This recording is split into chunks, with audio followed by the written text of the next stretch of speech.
भाई एक लड़की से आपकी दोस्ती हुई, आप 6 लाख रुपया महीना कमाते हो, आपके साथ घूम रही है, टहल रही है, जा रही है, खा रही है, पी रही है कि बेटा भिखमंगे हो जाओगे तो साया भी साथ छोड़ देगा। मेरा इमोशन से खेल दिया तो तुम फूतिया हो। कभी कभी आप देखो, बहुत पैसे वाले लोगों के घर आप जाओ, उनके मकान की तारीफ करो। जीवन की चुनौतियों में परसेंटेज आपकी कोई मदद नहीं करेगा।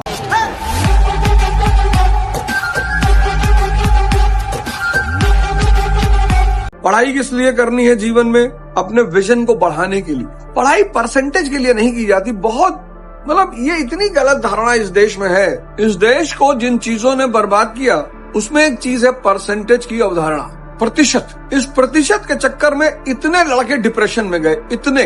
और मैं आपको बताऊं, पढ़ते पढ़ते ये हाल हो गया भारत में लड़कों का कि वो अच्छा परसेंटेज ले आए, अच्छे कॉलेज में पढ़ लिए, लेकिन जब जीवन की चुनौतियों को सामने करने की बारी आई, जीवन की चुनौतियों में परसेंटेज आपकी कोई मदद नहीं करेगा। वहां आपकी मदद सिर्फ और सिर्फ आपका व्यक्तित्व करेगा। इसलिए परसेंटेज के साथ साथ जिस चीज पर सबसे ज्यादा ध्यान दिया जाना चाहिए वो है व्यक्तित्व। व्यक्तित्व का एक बहुत बड़ा हिस्सा है आपका मन। जीसस क्राइस्ट ने कहा लव इज गॉड। जब तुम नफरत करते हो तो वो आदमी तुम्हारे दिमाग में बैठ जाता। जब तुम प्रेम करते हो तो तुम्हारा दिमाग खाली होता है। कितना बड़ा सूत्र है। भाई एक लड़की से आपकी दोस्ती हुई, आप 6 लाख रुपया महीना कमाते हो, आपके साथ घूम रही है, टहल रही है, जा रही है, खा रही है, पी रही है, फिर आपकी नौकरी चली गई, आप भिखमंगे हो गए। अब वो आपको छोड़ के भी चली गई तो कौन है? वो आपकी गुरु है। लिखिए अपनी डायरी में, गुरु नंबर 1 क्या शिक्षा दिया कि बेटा भिखमंगे हो जाओगे तो साया भी साथ छोड़ देगा। आपका किसी लड़के से अफेयर है, 6-7 साल अफेयर चला, फिर लड़के की शादी पता लगा बहुत बड़े पूंजीपति के घर में तय हो गई, लड़के ने आपको छोड़ दिया, तो रोइए मत। लिखिए गुरु नंबर 1 गुड्डू, कि अगर बड़ा फायदा है तो छोटे लोगों को छोड़ दो। ये सब गुरु हैं आपके, जिनको आप गाली दे रहे हो। जिनको आप गाली दे रहे हो ये बेसिकली आपके गुरु हैं। कुछ सिखा के गए हैं आपको ध्यान ही नहीं पड़ रहा है। मेरा इमोशन से खेल दिया, मुझको बेवकूफ बनाया। बे तुम बेवकूफ हो। हर वो व्यक्ति जो आपको प्रेम दे रहा है, सम्मान दे रहा है, कुछ ना कुछ आपसे ले रहा है। आप गौर करिए, कुछ नहीं तो आपका समय ही ले रहा है। विधायक जी ने आपको फोन किया, हाँ भाई गुड्डू कहाँ हो? भैया कोयरवाल रहे भैया, चारा काट रहे भैया, आओ यार, मन नहीं लग रहा तुम्हारे बिना। अरे भैया आ रहे। आप बड़े चौड़े होकर विधायक के घर पहुंचे और आप सबसे कह रहे हैं कि अरे भैया समझ लिए चारा काट रहे थे, बुला लिए पर्सनली। ये देखो फोन, देखो 8 बजे आया था, देखो नंबर देख रहे हो, पर्सनली भैया बुलाए और मेरे मुंह पे थूक दिए। अबे तुम्हारा समय खा रहा है, खाली बैठा है।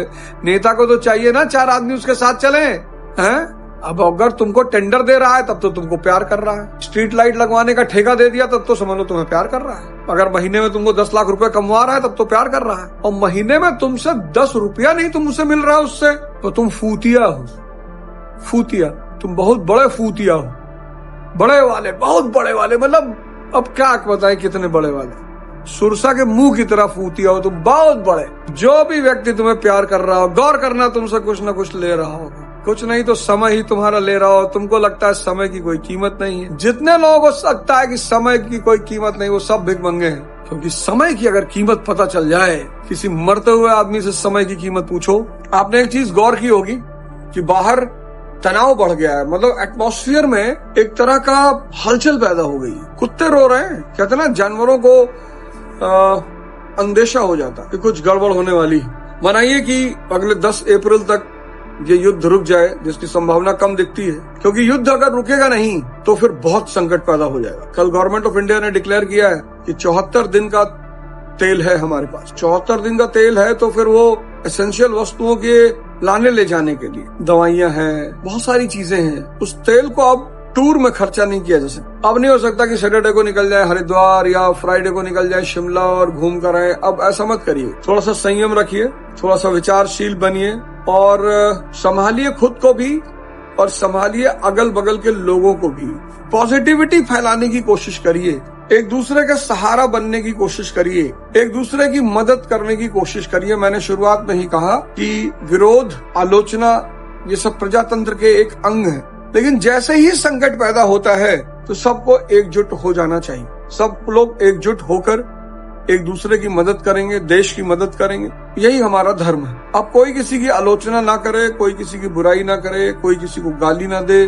कोरोना में किसने किसकी मदद की? किसी ने किसी की जाति पूछी? कोरोना में किसी ने किसी का धर्म पूछा?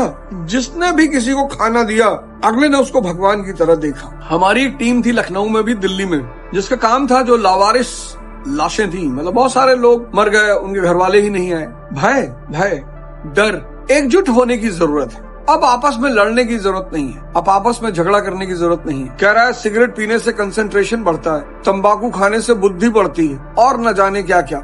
इंद्रियों के प्रभाव में मन बाहर की तरफ इतना गतिमान है, बाहर के जगत में। और फिर मैं उसी शब्द पे आ रहा हूं, सुख।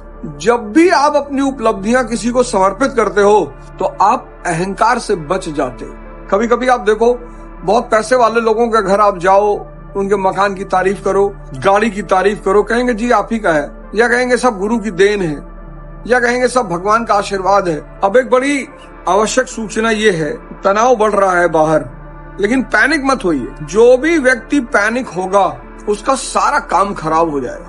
पैनिक मत होइए।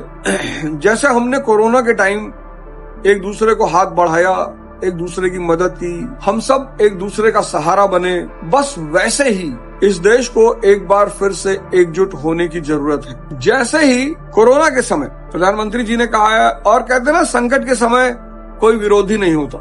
प्रजातंत्र में तो विपक्ष को ही सबसे ज्यादा महत्व दिया गया है, वो अच्छा भी है। सरकार पे अंकुश रखने का एक सबसे शक्तिशाली माध्यम है विपक्ष। विपक्ष दुश्मन नहीं होता। आज मैं अपने देश में देखता हूँ कि बहुत सारे लोग विपक्ष को दुश्मन मानते हैं, तो विपक्ष दुश्मन नहीं होता। विपक्ष यानी सरकार पर अंकुश रखने का माध्यम, सरकार के कामों पर नजर रखने का माध्यम। विपक्ष प्रजातंत्र की सबसे प्यारी चीज। और मैं अगर ये कहूँ कि सरकार से भी ज्यादा अच्छी चीज है, तो उसमें कोई मतलब एग्जैगरेशन, कोई बढ़ावा नहीं हो। ये वर्ण व्यवस्था और जाति व्यवस्था क्या है, ये किसी ने बनाई नहीं है, ऐसा नहीं किसी व्यक्ति विशेष ने बनाया है। Necessity is the mother of invention. जब भी किसी चीज की आवश्यकता पैदा होती है तो वो चीज खुद ही पैदा होती है। तो necessity is the mother of invention. किसी चीज की जब आवश्यकता होती है तब वो चीज पैदा होती है। तो जो वर्ण व्यवस्था पैदा हुई भारत में, वो उत्तर वैदिक काल, लेटर वैदिक पीरियड में पैदा हुई, और उसके पैदा होने की वजह थी एग्रीकल्चरल इकोनॉमी की शुरुआत। लेबर की जरूरत पड़ गई, मजदूर की जरूरत पड़ गई, भारत में एग्रीकल्चर इकोनॉमी की शुरुआत। और जैसे ही एग्रीकल्चर इकोनॉमी की शुरुआत हुई तो वर्किंग क्लास की जरूरत पड़ी, मजदूर की जरूरत पड़ी, और वहीं पर वर्ण व्यवस्था पैदा हुई। अच्छा, वर्ण व्यवस्था का मतलब क्या है? धर्म पर आधारित व्यवस्था, धर्म, ड्यूटी। और जाति व्यवस्था मतलब व्यवसाय पर आधारित। दोनों में फर्क समझिएगा। वर्ण व्यवस्था मतलब ड्यूटी पर आधारित। ब्राह्मण का धर्म है शिक्षा देना, कुम्हार जो है वो व्यवसाय है, लोहार जो है वो व्यवसाय है, ड्यूटी नहीं है। जुलाहा जो है वो व्यवसाय है। वर्ण व्यवस्था बुद्धिज्म में भी है, लेकिन कर्म आधारित। आजकल लोग मनुस्मृति जला रहे हैं, तो मैं कह रहा हूँ भाई अर्थशास्त्र भी जला दो, उसको भी एक ब्राह्मण ने लिखा है। व्यक्ति दुश्मन नहीं है, व्यवस्था दुश्मन है। कि जिसके पास होंडा सिटी है उसको चिंता है मर्सिडीज और BMW की। मतलब आप सोचो, जो आदमी फॉर्च्यूनर पे बैठा हुआ है वो कह रहा है भैया डिफेंडर आ जाए तो मजा आ जाए। मतलब ऑलरेडी 50 लाख की गाड़ी में बैठा है, पर दुखी है। किसकी वजह से? विषय चिंतन की वजह से, दुनियावी चीजों की वजह से। जो आदमी साइकिल में बैठा है और सोच रहा है तो समझ में आती है बात कि चलो यार ठीक है। फॉर्च्यूनर पर ऑलरेडी आपके पास फॉर्च्यूनर है, कह रहा मजा नहीं आ रहा, डिफेंडर आए तो मजा आए। देखो आप में से कितने सारे लोग चिड़चिड़ेपन का शिकार हो गए हो, आपको पता नहीं होगा कि मैं ऐसा क्यों हो गया हूँ। आज सूत्र देख लो, आपका विषय चिंतन बढ़ गया, दुनियावी चीजों के बारे में आपका सोच बढ़ गई। आज जितने लोग ओवर थिंकिंग के शिकार हैं, उसकी मेन वजह क्या है? विषय चिंतन। 1960 के आदमी के सामने सोचने को कुछ था ही नहीं। क्या सोचेगा? बाजार है ही नहीं, पार्ले जी का बिस्किट छोड़ के कुछ है ही नहीं।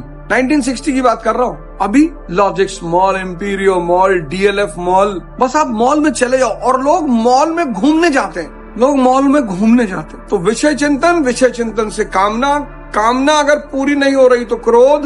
MSc फिजिक्स वाला आदमी बाहर चौराहे पे खड़े होकर सिगरेट पी रहा है। स्मृति भ्रम से बुद्धि भ्रष्ट। मुझसे तो बहुत सारे लड़के पूछते हैं, सर राजा कैसे बने, सर राजा कैसे बने, सर राजा कैसे बने।